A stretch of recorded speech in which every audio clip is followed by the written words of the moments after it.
Pushpa 2 release కు ready అవుతోంది. First half ఎప్పుడో లాక్ చేసేశారు. సెకండ్ హాఫ్ ఆల్మోస్ట్ అయిపోయింది.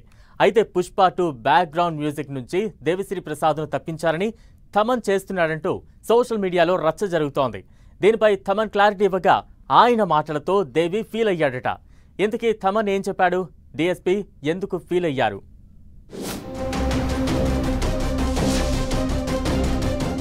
టాలీవుడ్ లోనే కాదు, పుష్ప 2 మీద ఉత్తరాదిలోనూ భారీ క్రేజ్ ఉంది. ఈ ఇయర్ మోస్ట్ అవైటెడ్ మూవీస్ లో టాప్ లో ఉంది ఈ సినిమా. డిసెంబర్ 5న మూవీ రిలీజ్ కాబోతూ ఉండగా విడుదల తేదీ దగ్గరవుతున్న కొద్దీ సినిమాకు సంబంధించి రకరకాల గాసిప్లు వైరల్ అవుతున్నాయి.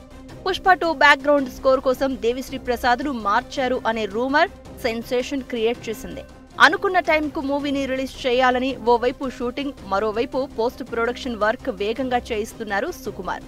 పుష్ప 2 పార్టీలకు దేవిశ్రీ ప్రసాద్ మ్యూజిక్ అందించాడు. అయితే సినిమా త్వరగా కంప్లీట్ కావాలంటే స్పీడ్ పెంచాలని భావించిన డైరెక్టర్ సుకుమార్ కొంతమంది మ్యూజిక్ డైరెక్టర్లతో రికార్డింగ్ చేయిస్తున్నాడు. ఇందులో థమన్ కూడా ఒకడు. అయితే మ్యూజిక్ ఎవరు చేస్తున్నారు అన్న దానిపై మూవీ యూనిట్ నుంచి ఎలాంటి న్యూస్ బయటకు రాలేదు. అయితే డాకు మహారాజు మూవీ టీజర్ లాంచ్ లో థమన్ ఇచ్చిన క్లారిటీ దేవిశ్రీ ప్రసాద్ ఫీల్ అయ్యేలా చేసిందట. పుష్ప 2కు తాను కొంత వర్క్ చేశాను అని థమన్ ఆ ఈవెంట్ లో చెప్పాడు. దీనిపై డీఎస్పీ ఫీల్ అయినట్లు టాక్. దేవిశ్రీ ప్రసాద్ మ్యూజిక్ నచ్చకపోవడంతోనే థమన్ తో పుష్ప 2కు బ్యాక్గ్రౌండ్ మ్యూజిక్ చేయించారని ప్రచారం జరుగుతోంది. ఇది దేవికి ఇబ్బందిగా మారిందట. థమన్ మాటలతో ఆయన బాగా బాధపడ్డారట.